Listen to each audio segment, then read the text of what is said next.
Imagine करो, आप 35,000 feet की ऊंचाई पर गुवाहाटी से चेन्नई की फ्लाइट में हो और कुछ टर्बुलेंस और थोड़े फीके खाने के अलावा कुछ एक्सपेक्ट नहीं कर रहे हो।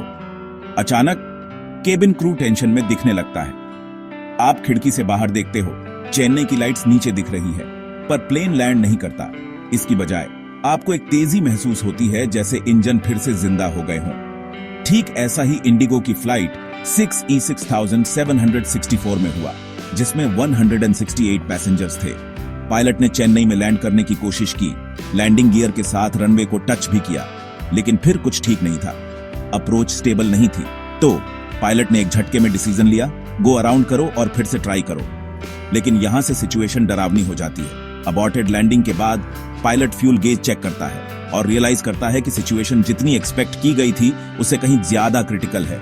फ्यूल डेंजरसली लो हो रहा है। एक और लैंडिंग अटेम्प्ट रिस्क करने का टाइम नहीं है।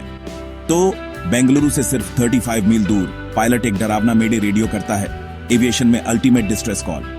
बेंगलुरु का एयर ट्रैफिक कंट्रोल तुरंत एक्शन में आता है। इमरजेंसी टीम्स रनवे पर लाइन में खड़ी हो जाती है और पूरा एयरपोर्ट सबसे बुरे के लिए तैयार हो जाता है। फिर भी सभी मुश्किलों के बावजूद प्लेन रात 8:20 बजे सेफली टच डाउन करता है।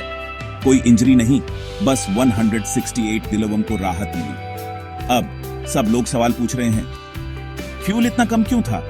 इंडिगो ने पहले चेन्नई में एयर ट्रैफिक को ब्लेम किया, लेकिन लोकल ऑफिशियल्स का कहना है कि यह इश्यू नहीं था। दोनों पायलट्स को ग्राउंडेड कर दिया गया है जब तक पूरी इन्वेस्टिगेशन नहीं हो जाती। आपको बड़ी पिक्चर का अंदाजा देने के लिए, यह ड्रामा अहमदाबाद में एक जानलेवा एयर इंडिया क्रैश के ठीक एक हफ्ते बाद हुआ, इसलिए एविएशन सेफ्टी पर बहुत ज्यादा स्क्रूटनी है।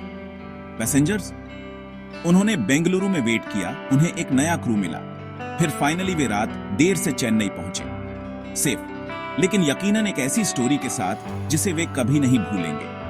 तो अगली बार जब आप फ्लाई करो, याद रखना, कभी कभी यह पायलट का एक झटके का डिसीजन होता है जो सारा फर्क पैदा कर देता है।